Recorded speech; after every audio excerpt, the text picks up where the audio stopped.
Good morning, everybody. I hope you are enjoying some of the last weekends of summer and you had a good weekend. So please, if you ever want to be on these calls live, just put on a headset or dial into the dial-in number. I'd be happy to have you on live instead of just listening to Yammer for an hour. But if you've got questions, concerns, things going well, things going poorly, now's the time to talk about those. And if you shoot Missy a question in the question box, be happy to address this as we go through. So we'll go ahead and get started until we wait for any of those questions or comments. So the thing I'm going to cover today as the pointer, just the pointer is municipal bonds. So if I can get over here, oh, there we go. Little white muni lies. The Federal Reserve finds that muni rating agencies are yanking our chains. So this is pretty significant when I saw this. Municipal bond defaults are more common than reported by rating agencies. So if you look down here, 1970-2000, 2,500 muni bonds have gone under, have defaulted. Guess what the rating agencies said how many have gone under? Only 71. That's a 36 times difference. That's 36 times more went under than the rating agencies are reporting. So what does that tell you about the funny business goes on in the bond industry? Now, they approached Moody's and they had all sorts of reasons why that was the case. But does it matter what reasons they come up with when they're actually not a little off, but they're 36 times less than the actual defaults? So is this important for our clients to know if they're in municipal bonds? Because do they really think that, would any of them guess that in the last 40 years that this many bonds had gone defaulted, have gone under? So this is, you need to bring these kind of things to your client's attention, because do you think the guy who sold them the muni bonds will ever bring it to their attention? No. In fact, do you even think the guy that sold them the muni bonds even knows about this? Okay? And as a last proof of this, Warren Buffett dumped these a year ago. He dumped all municipal bonds a year ago. So that tells you where his bet is, and it's certainly not on muni bonds. He doesn't trust any investment that's being managed by the government. Guys, just think about this. I mean, a little clue in how we present this to our clients is I just ask them, what's a muni bond? Where does a muni bond come from? Well, it comes from the government. Yeah, like a state government sometimes, and city government sometimes. But have you been to your local city council meeting? Yeah or no? Most people haven't. So, well, if you're in a muni bond, never, ever, ever, ever, ever go to a city council meeting. Why? If you own a muni bond, you'd never want to go to a city council meeting. Why, guys? You'd never want to go to a state house meeting. Why? Why do you think, guys? See an answer to that, guys.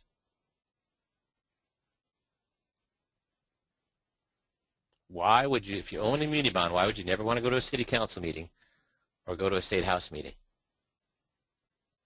That's exactly right, Bill. You're going to see how poorly they're running. You're going to see the guys who are actually taking your money and using it. And these are the guys that you're hoping will pay it back. I dare you to go to a state house assembly meeting or go to a city council meeting. You will never put another dime into a municipal bond if you see how they, you don't want to see how the sausage is made. Exactly right, Andrew. So that's the pointer for today on muni bonds. So we'll get into our main topic here. Beneficiaries. So at the second meeting, the disclosure meeting, we go through a number of different issues. Beneficiaries is one of those issues. So if they have grandkids, this is a killer issue for them. It's one of our major pressure points we can put on them. So, but you have to approach this with caution. You have to approach the beneficiaries with caution. But here's what Registered Rep magazine said. When opening up retirement accounts, most advisors and their clients usually give little thought to the process of completing the beneficiary section of paperwork. And that's what we found. And we've been doing, I've been doing this since 1998, using beneficiaries since 1998, and we've been doing it with hundreds of advisors for the last 13 years. And we've still found that even today, that advisors do spend very little time, and their clients spend very little time on the beneficiary section of the paperwork. Very little thought goes into it. And then the Registered Rep magazine goes, and fewer still perform an ongoing review of the designation, regardless of any change in the retirement account's owner situation. So this is the Registered Rep magazine saying that, that this industry does a very poor job of beneficiaries. So character is doing the right thing when nobody is looking. Because the fact is, how many people really pay much attention to beneficiaries? It's basically just a no thought whatsoever. Fill it out, file it. There's no thought going into it whatsoever. When do you find out the beneficiaries are done wrong? When it's too late. And there's a number of things that can be wrong with beneficiaries. But so the first thing I want to, before we get into actually how we deal with this at the disclosure meeting, I want to talk about how we find out what the beneficiaries are, because you're going to need to know what the beneficiaries are. So Jeff, are you online? Yep, I'm here. Okay, super. So yep, I'm here. You help the guys with the disclosure meeting a lot. So the one thing we always get, or a couple things we always get. One is they say, well, my clients told me their beneficiaries are done correctly. So why do we not believe the clients when they say their beneficiaries are done correctly, or their power of attorney is done correctly, or their whatever is done correctly? Why do we require them to bring in all of their paperwork for us to look at it? Because are we calling the clients liars when we do that? No, but the reality is they have no idea what correctly is. So we just want to see. Yeah, and most times there are issues. So when we go through the disclosure meeting, if we don't have the paperwork, Jeff, can we bring these issues up? No, you can't. So the only way the disclosure meeting is if they bring in some of the paperwork, a bit of the paperwork, or all of the paperwork. They have to have all of it.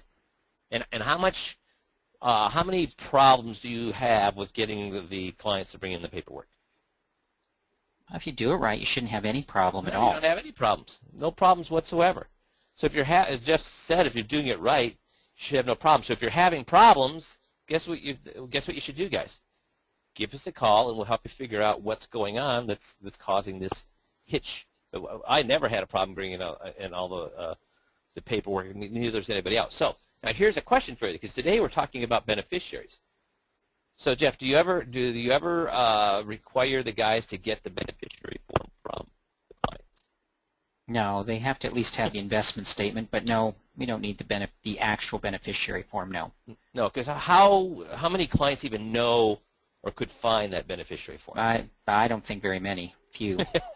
So all we need them to do is bring in the beneficiary form. So what? I'm sorry, not the beneficiary form. All we need them to do is bring in the account form. Well, it doesn't tell you the beneficiaries on the account form, Jeff. Right. But it'll allow us to have a conversation. Yes. So if we have the account form, then we can have a conversation.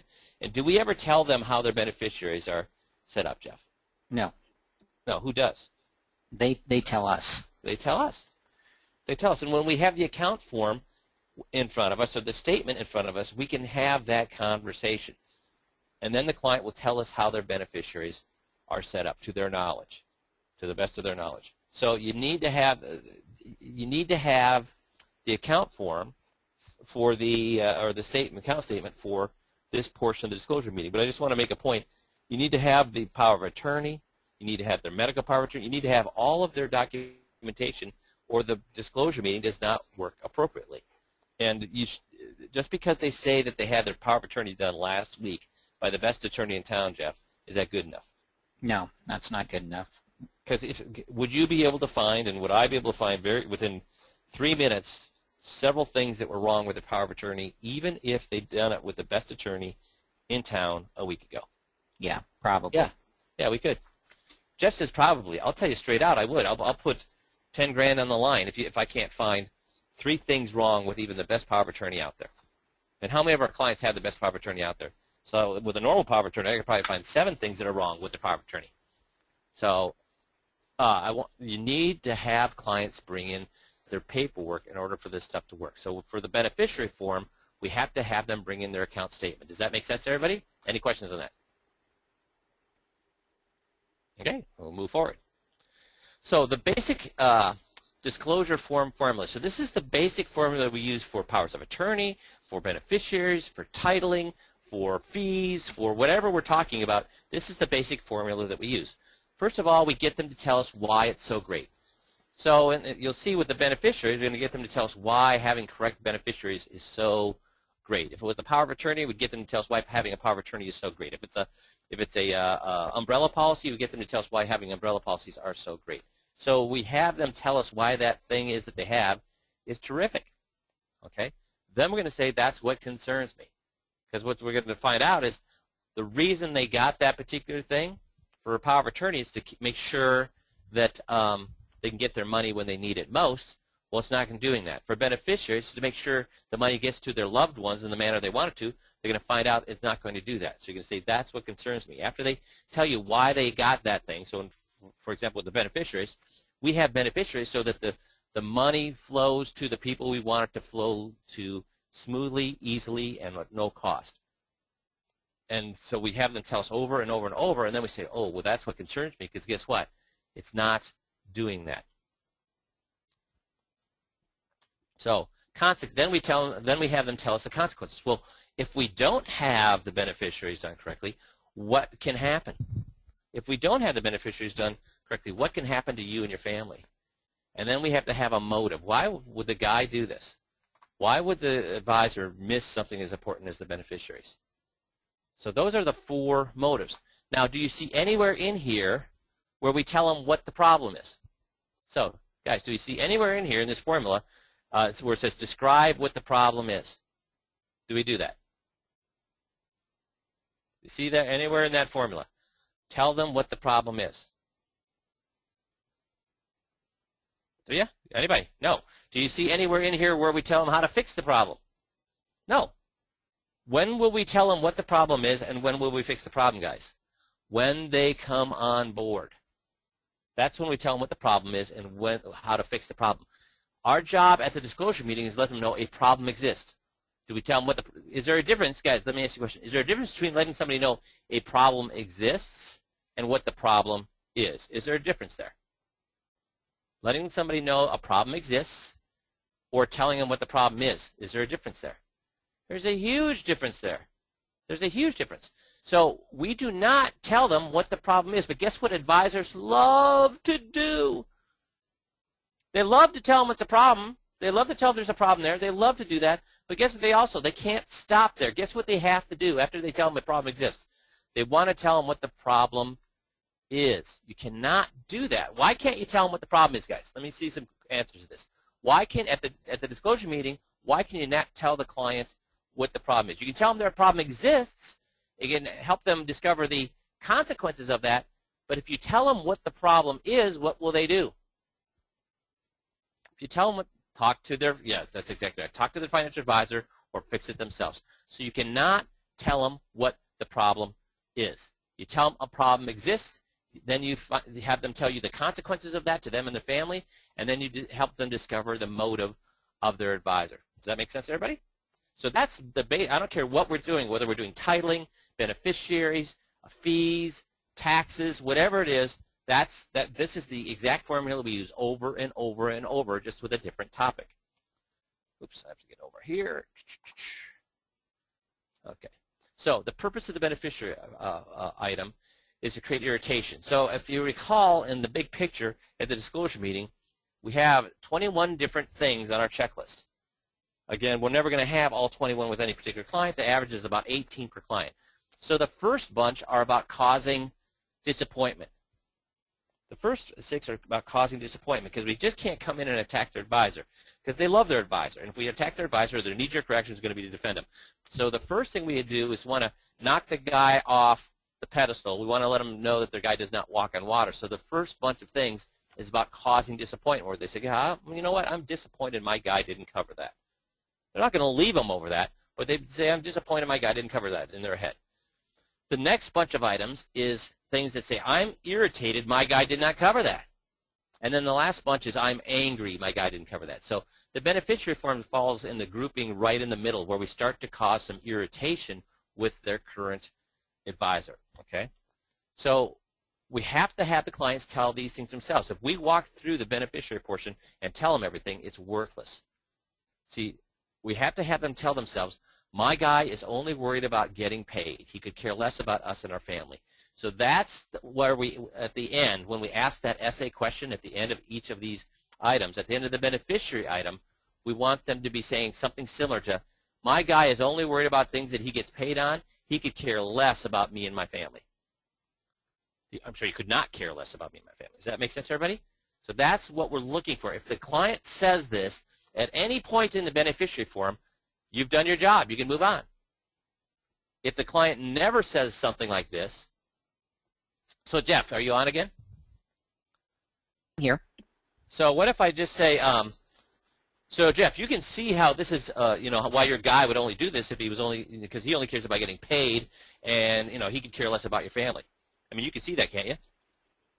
Yep, I could see that. So what's that worth, guys? If the client says that, what's that worth, guys?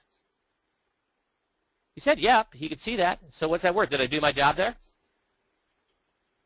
Nothing, Bill says. It's worth nothing. Because he says, yep, I see that. He could be saying, yep, I see that you're trying to make me leave my broker and I'm not going to do it. Yep, I see what you're trying to do. Yep, I see.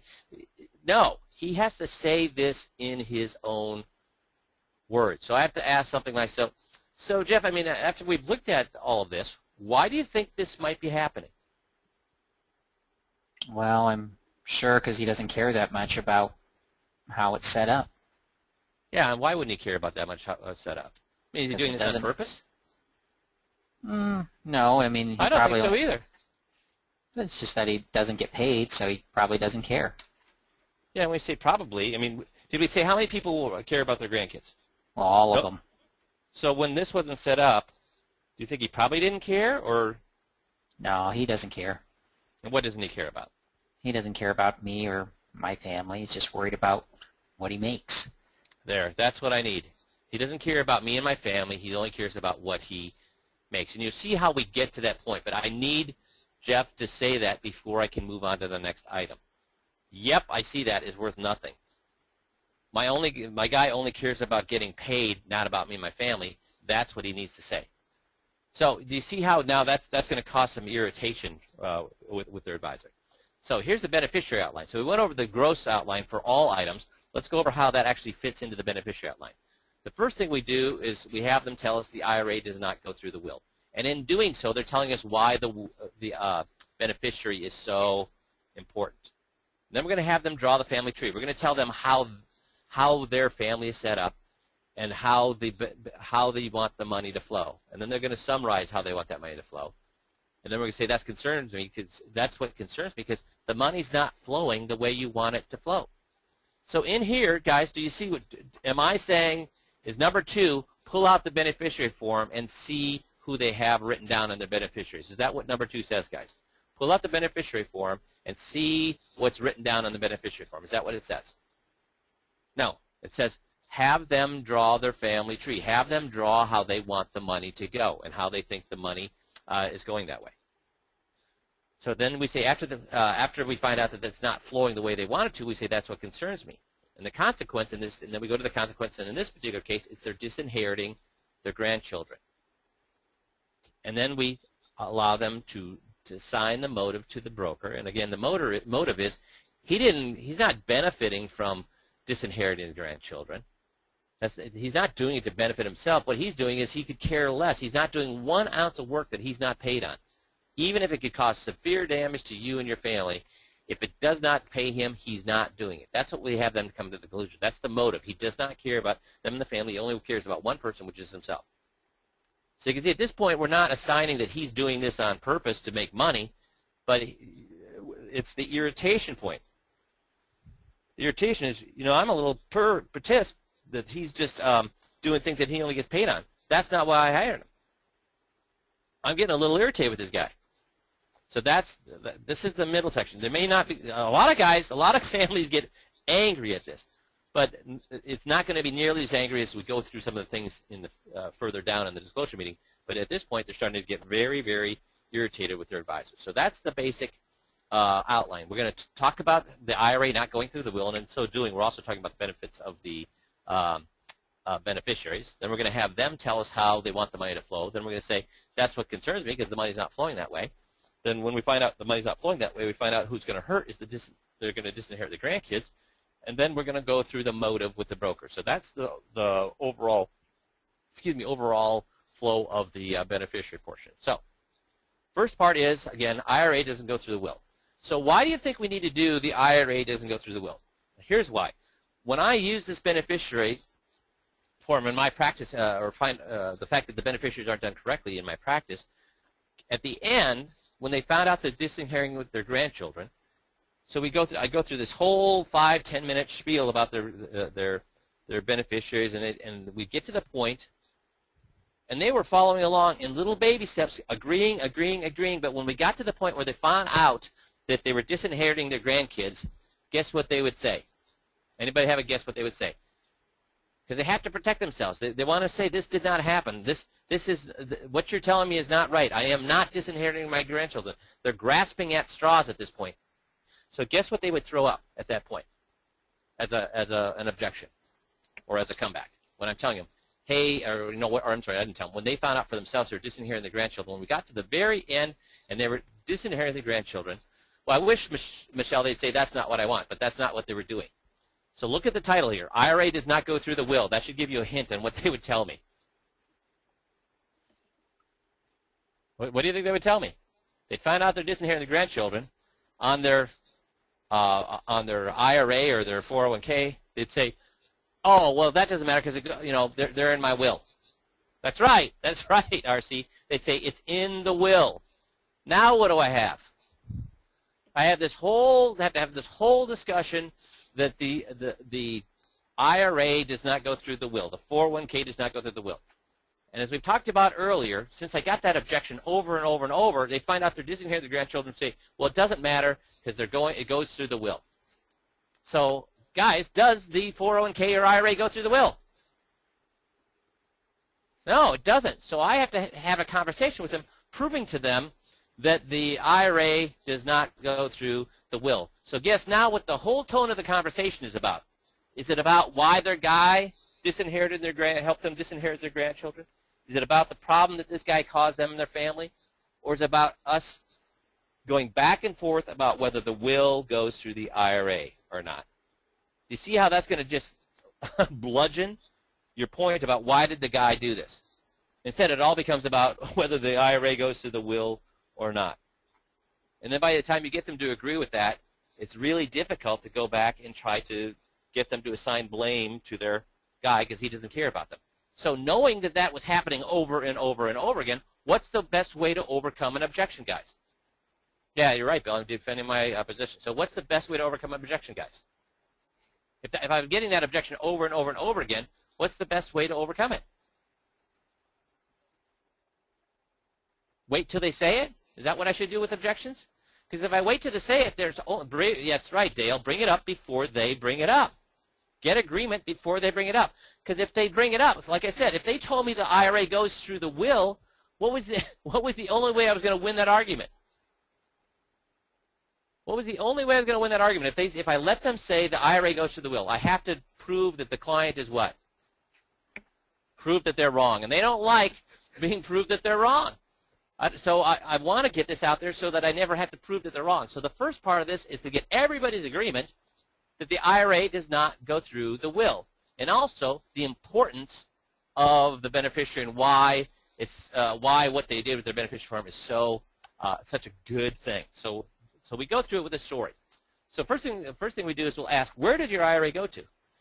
We'll say to our wife. We say, exactly, it's your wife. And then after your wife, who's it go to? And they say, go to the children equally.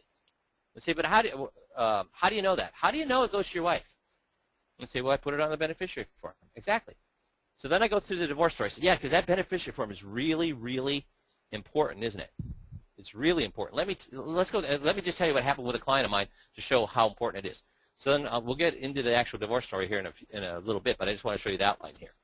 So IRA doesn't go through the will. We'll say, well, who does it? Who will your if something happened to you, who would it go to? It'd go to my spouse. How do you know that with the beneficiary form? We then use the divorce story to show how important that beneficiary form is, and then and what can happen if they don't have that beneficiary form done appropriately. And more importantly, we're going to find out that the IRA does not go through the will, even if you have the best attorney in the world. The IRA or your 401k is not going to go through the will. So we have them tell us that over and over and over, and you'll see how we do that here in a little bit. Then we're going to have them draw the family tree. They're going to tell us that it goes to the spouse, and then it goes to the kids equally, and that they love their grandkids. And the reason we want them to do that is because we're going to show them that they're disinheriting the grandchildren. Then we're going to summarize the tree. We're going to say, yeah, it goes to the kids equally. That's what I see. So now they've told us exactly how their beneficiaries are set up without us looking at their beneficiaries. So they're going to tell us twice, and you'll see twice. They're going to tell us 10 times how they have the beneficiary set up. And they're going to say it goes to the spouse, and then it goes to the kids equally. Goes to the spouse, goes to the kids equally. Goes to the spouse, goes to the kids equally. So I'm going to take them at their word, or should I call them liars? If they tell me 10 times that it goes to their spouse and then goes to the kids equally, should I believe them, or should I call them liars? Should I believe them, or should I call them liars, guys? Yeah, I'm taking them at their word, Kevin. Exactly. I believe them. Michelle, exactly. I believe them. So if that's the case, I don't need to see their beneficiary form because they told me how it's set up. Do you get that? So I don't need to see the beneficiary form because they tell me 10 times how their beneficiaries are set up. And then we say that's my concern, because the way you have it set up with kids equally, it's going to disinherit the grandchildren. The consequence is disinheriting the grandchildren. And then we go through why that's a problem. Why disinheriting the grandchildren is a problem. So, and again, this is the math, or this is the actual how we do that. We talk about how many kids they have. We do a little math, which you see here in a few minutes. We go third person, first person when we describe how we're doing this. And again, we'll go through exactly how we do this, but we have it down in a formula to make it easier for you. So then, but most important, we have to get to the motivation. It will help if you're able to be motivated by things other than money.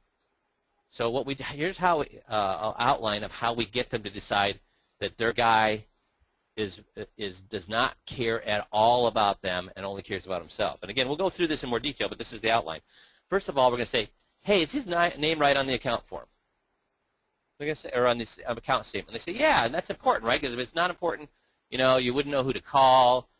He wouldn't be able to pull up your records and help you and all that stuff. So that's important. Is the amount right? Is your amount right? Yeah, well, that's right, too. Okay, great. Well, that's important, too, because, you know, you worked a long time to get that money, and so that's important that that amount is right, right? And why is it important to him why it's right? Well, that's what he gets paid on. So what did he get wrong? He got his name right, got the amount on the account right, but what did he get wrong? Well, he got the beneficiaries wrong. Well, why did he get those wrong? Do you get paid for making sure the beneficiaries are right? Well, no, you don't get paid for that. So you see, this is an outline. I'll go through in more detail how we do that. But you see where we're going there? We're saying, hey, his name's right. You got that right, right? Your amount's right. You got that right, right? Well, that's important to him because his name and the amount is based how he's paid. What he got wrong was the beneficiary form. Does he get paid for doing the beneficiary form? Right. No, he doesn't get paid for that. So what did he get right? We got stuff that he gets paid on. What did he get wrong? Stuff that he doesn't get paid on. Oh, so why do you think this beneficiary form is all screwed up? Oh, because he's only worried about things that he gets paid on. He could care less about me and my family. So that's in an outline what we're accomplishing or how we achieve that motive. Does that make sense, everybody? So let's go through. And now this is all on the website. The script is all on the website. So we'll just kind of go through it for you so you can see how it is all laid out. But all of this is on the website via audio and also via script. So the point of the first part is, again, have them explain how beneficiaries work with the purpose of having them figure out that the beneficiary does not go through the will. Okay? So I'm going to say, well, the next thing, so I roll into it from the previous topic. The next thing I want to cover is beneficiaries, and you have a pretty sizable IRA, and if anything were to happen to you, where would you want that IRA to go? What are they going to say? Which is my wife. Yeah, well, that makes sense. I mean, that's how I've set mine up. That's how basically all my clients set them up. And how does your brokerage firm or mutual fund or whatever it is, how do they know that it should go to your wife if something should happen to you? Guess what they say? Well, I have it on the beneficiary form. She's my beneficiary. Right. So those forms are important. And I'll give you an example of just how important those forms are. Now we're going to go into this divorce story. So the story is going to make sure the clients tell me in no uncertain terms that the beneficiaries do not go through the will. Beneficiaries do not go through the will because I do not want them at the end of all this to say, oh, I'm not just inheriting my grandkids because they'll get it because they're in my will. I cannot have them saying that. So I need to make sure beyond a shadow of a doubt that this thing is gone completely. And now believe me, at least 50% of people would say that at the end of this if you do not do this. So now I'm going to say, well, yeah, let me show you how important that is. I mean, a month ago, a client of mine came in and was asking me if I could help him with a problem he was having with one of his daughter's accounts. And when he came in, he told me that he needed to give me a little background. And here's what happened. years ago, his daughter got married, and she had a good job with a 401k plan, and actually, who did she name as a beneficiary of that account? Well, her husband. Yeah, exactly, her husband. Well, this guy ended up being a terrible jerk. He drank too much. He beat her up. He was verbally abusive. He was a bad man all the way through and through. So my daughter's a smart gal. So guess what she ended up doing? Well, she ended up divorcing him. Right, exactly. So I mean, so this is all about getting worse and worse. So in fact, he got worse, and she set it up. She divorced him. But thank goodness they didn't have any kids together. And eventually, she was able to find a great guy. And they got married, and he was caring. He treated her great. He's a wonderful husband, and they had 3 kids together. And with the 3 kids, do you think, eventually they went on a big trip. And before you go on a big trip with your family, what do a lot of people do? Well, they check their will and their, yeah, exactly. So she went to the best attorney in town and got a will in place, got her trust in place. She did all of that stuff. So I mean, and she's a serious person. So she wasn't messing around. She went to the best attorney in town. So why do you think I'm going to stress best attorney in town, guys? Why do you think I'm going to stress the best attorney in town, a brilliant attorney, the world's best trust and will attorney? Why am I going to stress that? Why do you think I'm going to stress that? Because I want to put beyond a shadow of a doubt that I don't care if you have the best attorney in town, the best will in town, the best trust ever written. It doesn't matter when it comes to your IRA and your 401k or any qualified money. It doesn't matter if you have the best attorney or the best trust or the best will in town. It doesn't matter. No, what trumps the will and the trust when it comes to your qualified money? The beneficiary form. So I need them to understand, because you don't want them to think, well, mine's different. Mine's different because I worked with a good attorney, so he knows what he's. I have to make sure that they don't try to give themselves an out in their brain. So that's why I keep stressing the best attorney, etc. So and I say, well, who do you think she named in the will and the trust to be the beneficiaries? Well, her husband or her kids. Yeah, exactly. But unfortunately, about a year ago, she was diagnosed with a very aggressive cancer, and a couple months ago, she passed away. And I said, that's too bad, etc. Well, unfortunately, it gets a little worse, because remember how she changed her will and her trust to include her new husband and her kids? Guess what she forgot to change on that? And a lot of the clients will figure it out, because they're wondering, why was he telling me about this horrible husband? Well, I see, he forgot to change, the beneficiary room, right. And most of the money was in her 401k, right? Because isn't that where we have most of our, just like in your particular case where you got most of your money in your retirement account, guess what most of her money was? In the retirement account. So since she didn't change that beneficiary form, who got all that money? Her first husband, yeah. So our point there is that even the best attorney, best trust cannot overcome the beneficiary form. Yeah, the jerk. And that's why the parents came to me, because they want to know if there was anything to do to get, because hey, do you really think that she wanted that money to go to her first husband, or she wanted to go to her loving husband and her kids? Yeah. So my client wanted to know if there's anything they could do to keep her first husband from getting the 401k money. And guess what I unfortunately had to tell them? Well, there's nothing to do. Right, because the retirement accounts like IRAs and 401ks don't go through what? I'm making the client say the will. Exactly, wills or trusts. Those beneficiary forms that you fill out when you open these accounts and trump any trust or will. So does it even matter that she had her will and trust done for this? No, it doesn't. And why doesn't it matter? Because those kinds of accounts don't go through wills or trusts. Yeah. So these beneficiary forms end up being how important? Most important. So I mean, and I hammer, and I'll say, yeah. So he had the best attorney, best will, best trust in town, in the city, in the state. Did it matter? No, because the money goes through what? The beneficiary form, and it does not go through what?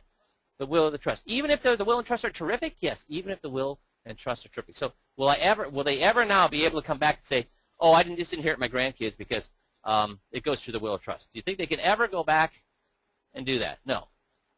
So Glenn Mitchell says, a husband of a school administrator lost $1 million 403B due to his wife's sister being on the beneficiary form 28 years ago. Yeah, so I mean, that kind of stuff happens. So you don't need to use my story, but you have to use a story where they get that a will or a trust, even the best one out there, does not affect the qualified money. The beneficiary form does.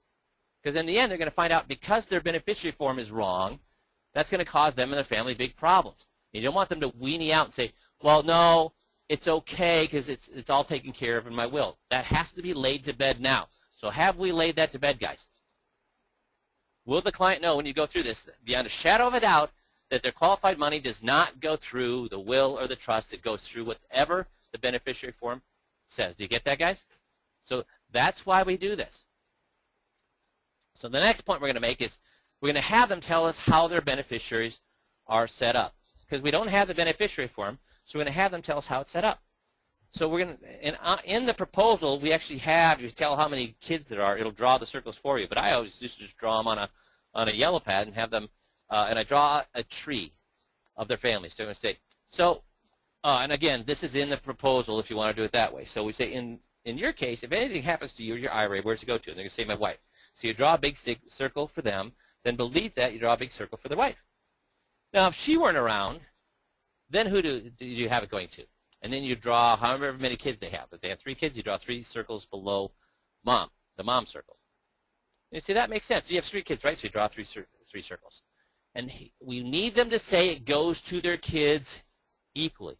So in order for this to work, we need them to work in the simplest and easy manner for them to understand our point.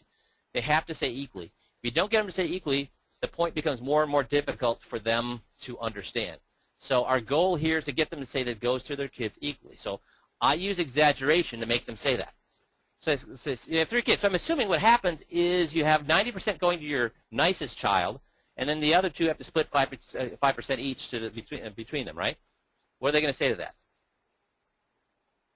If I say, oh, I'm assuming you give 90% to your favorite child, and the other 2 only get 10%, and they have to split it 5-5. Is that how you do that? What are they going to say? No. I have it going to the kids equally. See, I want them to say it goes to the 3 kids equally. That's how I get it. Because when I say, how many people are going to say, yeah, I give 90% to my favorite child? How often, Jeff, you've been helping guys with these proposals for how long, and how often does that come up that they say, oh, yeah, I give 90% to my favorite child? Yeah, I've never heard that. No, because that's going to cause all sorts of family problems, isn't it? So they say, no, I have it going equally to my 3 kids. And you say, yeah, that makes sense. I was joking earlier about the oldest getting 90%, because why wouldn't you do something like that? I mean, what would happen if you're showing favoritism to one child and not to the others? What would that cause? Well, it causes all sorts of problems. Yeah, and do you love them equally, or do you love them in different percentages? And they say, no, all equally. So we're saying have them say equally. And they say, we just want to be fair. Exactly. And then we go through, well, what would happen if 90% would go to the oldest and the 2 had to split what was left? Why do you think we're going through in their mind what would happen? Because this isn't happening. We all know it's equally. We all know they're not giving more to one than the other. Why do you think we're having them visualize and tell us in their own words what would happen if they gave one child more than another child? Why do you think we're having them tell us that? When we all know they didn't do that, so why do we think we're having them tell us that? Any guesses? For those who didn't know the script, you should know why this is happening. Why do you think we're doing this? Well, we're going to get to the point where we find out that they are disinheriting their grandchildren. So this is our first, we always try to go with things that are not emotional up front. So we all know they're not not going 90-10 with their child, so it's safe to talk about. They're not trying to protect themselves. They're not trying to argue with you. We're all in agreement that, yeah, nobody would ever give 90% to one child and short the other 2. So because there's no argument here, we can have a theoretical talk about what happens when somebody becomes disinherited, when somebody feels cheated. Because once we get to the kids, we want to have already had the grandkids, we want to have already had this conversation of what it feels like to cheat somebody, whether it's on purpose or not on purpose. So we're having them physically tell us out loud that, yeah, not giving somebody their fair share could cause all sorts of problems. And we're doing it now when we all can agree that that's not what's happening. So by the time we get to where it is happening, we've already said that, yes, that's a problem. Because, guys, what do you think will happen? What are people's natural inclination if you wait until you get to that point where they find out there's a huge problem before you have this conversation? They come up with all sorts of excuses. They come up with all sorts of reasons. And remember, that's when they pop out something like, oh, well, that doesn't happen because it goes to my will. They're in my will. See, they don't want to accept that, so we have to get them to do this right here and talk about what happens to somebody when you give them less than their fair share. Does that make sense, everybody? Any problems or questions on that? Okay. So they're going to say, yeah, there'll be some fighting, hard feelings, et cetera, et cetera. So yeah, right. And you don't want any part of that, do you? I mean, so the kids equally, that makes total sense. That's how all my clients have their beneficiary set up. And then we're going to lock them in to that it is the kids equally. So we say, and when I looked at your accounts in particular, that's what appeared, you know, it appeared that that's what you had done as well. So the fact that you're telling me that it's your kids equally, that makes sense because that's what I thought I was seeing. Now, and some of your kids have kids of their own, right? Right. So your oldest son, John, how many kids does he have? Well, he has 2. So we're going to draw 2 little circles beneath John's circle. And Mary, the middle one, how many does she have? She has 1. So we draw one little circle beneath Mary. And your youngest, how many do they have? Well, none at the moment, so we don't draw any circles there. So now we've got the full tree drawn, right? We've got a big circle for him, big circle for Mom underneath that. We've got the 3 kid circles underneath her. And the first kid circle has 2 underneath that, and the middle has 1 underneath that. And again, the proposal draws all this stuff for you, but you can also just do it on a yellow pad. Does that make sense? So we've drawn out, or had the client draw out the tree, that's how they have their beneficiary set up. So now we're going to have them tell us that they love their grandkids more than anything in life. So guess why I do this? Guess why I'm going to have them tell me all that they love their grandkids? Because again, it used to be at the end of the beneficiary form, when I would show them that they're disinheriting their grandchildren, guess what kind of stupid things they would say? So at the end, when I was not doing this, having them tell me how much they love their grandkids, I was having a lot of them say something really stupid when I got to the point where they were disinheriting their grandchildren. And we all do this. When we find that we're doing something wrong, we say stupid things. So guess what they were telling me before I did this? Come on, guys, think this through. Why do you think we're doing it? Why do you think we have to tell them that we love our grandchildren more than anything, and we never do them any harm? What do you think they were telling me when I didn't have them say it up front? Yeah, they never liked them anyways, Andrew, or to some degree. Yeah, well, you know, they'll take care of themselves. So it'll be just fine. It's not my responsibility to take care of my grandkids. They'd say something to the degree that they don't give a rat's patootie about their grandchildren. How many cases do you think that of all your clients, how many of your clients do you think really don't care about their grandkids? How many of your clients really don't? And I want a lot of answers here, not just 1 or 2. Yeah, none of them. They all love their grandkids. So that has to be said up front so we don't get to the point where they're saying stupid things like they don't love their grandchildren. Again, they don't come right out and say, I don't love my grandchildren. They say, well, he just has to fend for himself, or it's not my job to take care of the grandkids. They come up with all sorts of stupid things that they're not saying it because they mean it. They're saying it because they were caught with their pants down. Now, when they get caught with their pants down, it's our job to make sure they understand it's not them with their pants down, it's who with their pants down. See, because they're immediately thinking it was their fault. Who do we have them immediately decide or recognize that it was their fault, or not their fault, it was whose fault? Yeah, their advisor. Exactly right, Andrew. So now I'm going to get them to say they love their grandchildren because I don't want that to become a problem at the end. So you have a total of 3 grandkids. That's great. I mean, how do you feel about your grandkids? Oh, I love them. And, you know, you're not unusual in that way, are you? I mean, doesn't everybody love their grandkids? Well, yeah, they do. Yeah, in fact, if I lined up 100 grandparents and asked them if they love their grandchildren, what percentage would say they love their grandchildren? Well, probably all of them. Yeah, I mean, and what would all the other grandparents do if one said that they didn't love their grandchildren? They'd probably look down, you know, all of them would lean over and look at the one who said they didn't love their grandchildren and wonder what? Yeah, well, that he probably had some sort of problem. You know, what's his problem? Yeah, exactly. I mean, I met people who don't always love their kids, but how do they feel about their grandkids?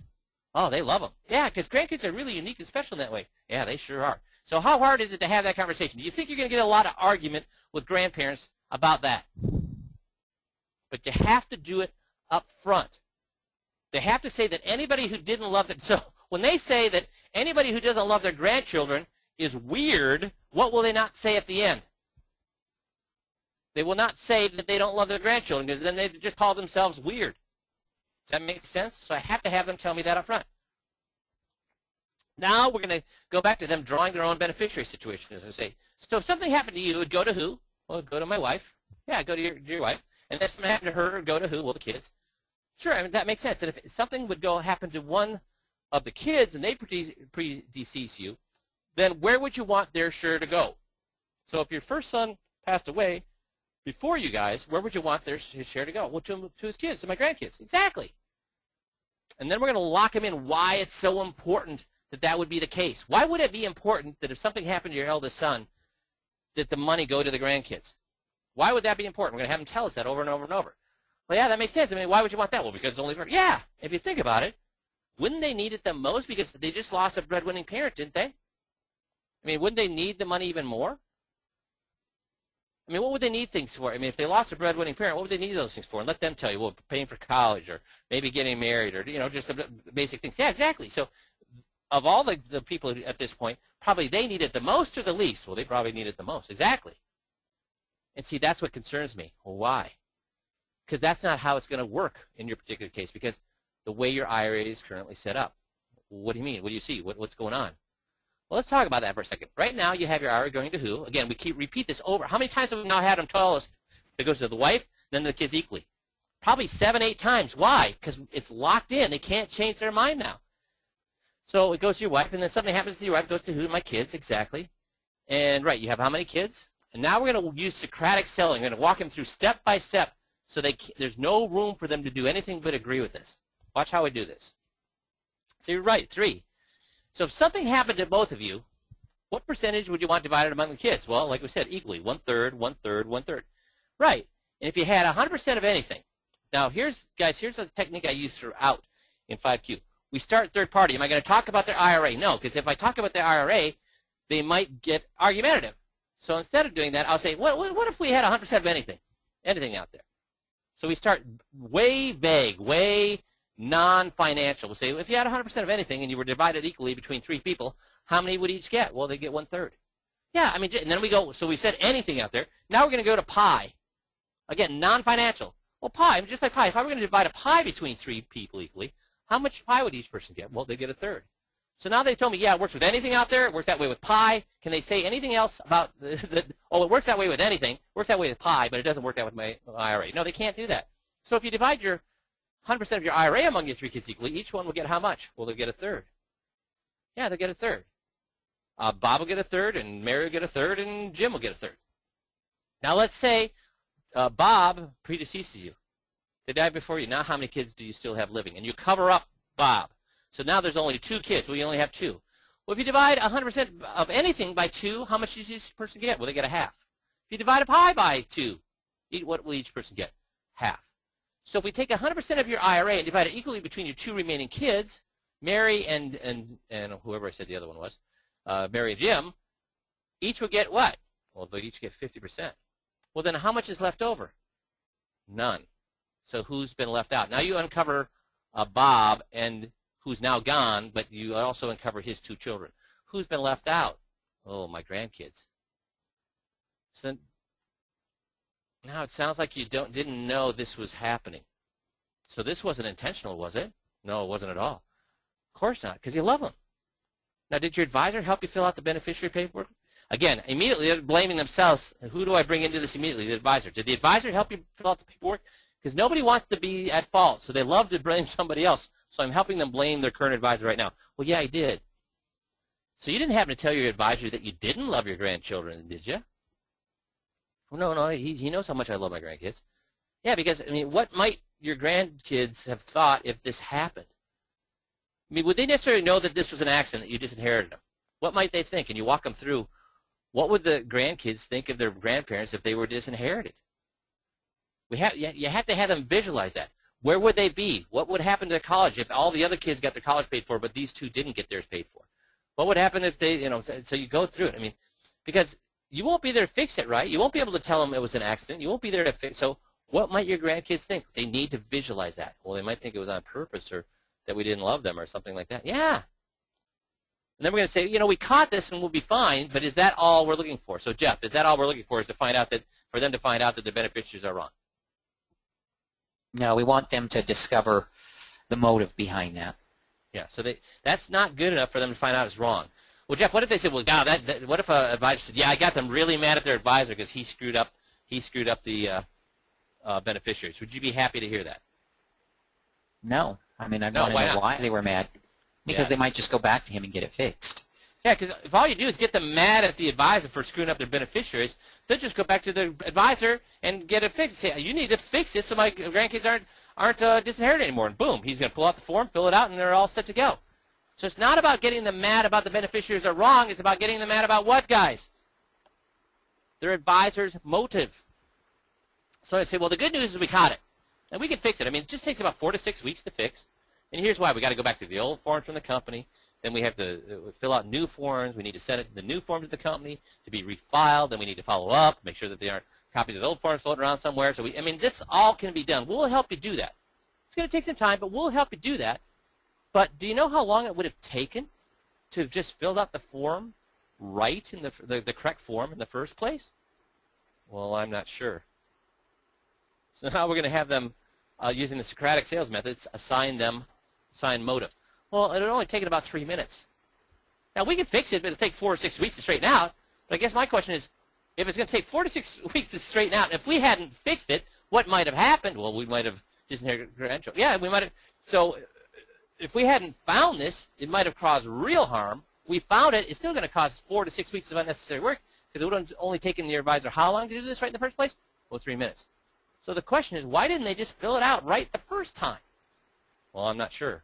Well, let's think about this. I mean, to be fair, your guy has done a lot of things right. I mean, for example, look at this account. Just this account has a lot of things that he's done right. For example, on your statement, is his name correct? Yeah. Is his contact information correct? Yeah. And that's important, right? You need to know who to call if something happens, right? You need to know where he's located. You need to know his phone number. He needs to be on your account in order to, if you call him to ask him questions, he has to be on the account in order to access that account on the computer, right, to answer your question. So it's important that his name and his contact information is on that, isn't it? I mean, it's absolutely important. So you know, if another advisor's name came on the account, how would that affect your advisor? Well, probably the other broker would get my account instead of him. Well, what's so important about the other? You know, why would another broker like your account? Well, because they get paid. So, you know, it's important to you for your advisor to be on the account, but it's also important for your advisor to be on the account. Why is that? Well, that's how he gets paid. Yeah, that's how he gets paid. So he wants to make sure the account is right on his account. Why? So he can get paid. So there's another thing, right? What did he get right? Well, you know, the account balance, that's right, isn't it? It's accurate, isn't it? I mean, they better have it down accurate to the penny. So why is that important for that to be right? Also, I know how my account's doing. Exactly, because it needs to be accurate. You worked hard for that money. So that account had better be right. And so you've worked long to get that. It better be right to the penny. Then in addition, do you think your broker, does he get paid as the same on your account, whether it's a $10,000 account or a $1 million account? You think he gets paid no matter whether it's a $10,000 account or a $1 million account? Well, no, I'm sure he makes more than a $1 million account. Yeah. So I know why you want the account balance to be right, because that's your money. You worked hard for it. It better be darn right. But why would he also want it to be the right amount? Well, so because he gets paid on that amount. So do you think your broker gets paid? But here, when we think about it, do you think your broker gets paid more for filling out your beneficiary forms, right? Well, probably not. Well, probably not. Do you think they give him an extra $50 just to fill out paperwork correctly? Is that how it worked at your job, that they paid you $50 to fill out paperwork correctly? Well, no. So does he get paid to have the beneficiary forms filled out correctly? Well, no. So what's the point we're going to make now is, what's more important, family or money? So now I'm the first to admit that money is important. Listen, I mean, money is important. You worked long and hard for that money. But there's only one thing more important than money, and what's that? And a lot of people will say family. If they don't, I'll help them with that. Yeah, family is very important. Family comes first. Exactly. And I know that your family is extremely important to you. I mean, we've been discussing that for the past hour, right? How much you love your kids, your grandkids, your wife, right? Your spouse. So money's important, but what's way more important than money? Well, my family. So when we look at your account, did your advisor get his name right? Yep. Did he get the account amount accurate? Yep. So he got the amount of money in the account right, and he got his name right, didn't he? But what did he get wrong on your account? Well, you got the beneficiaries wrong. Yeah, we discovered that, right? It's a good thing we discovered, and we'll fix it. But if we hadn't fixed it, what kind of problems could have happened? Yeah, well, a lot. So his name was right, the account value is right, but what was wrong? Well, the beneficiaries weren't done right. He missed my grandkids.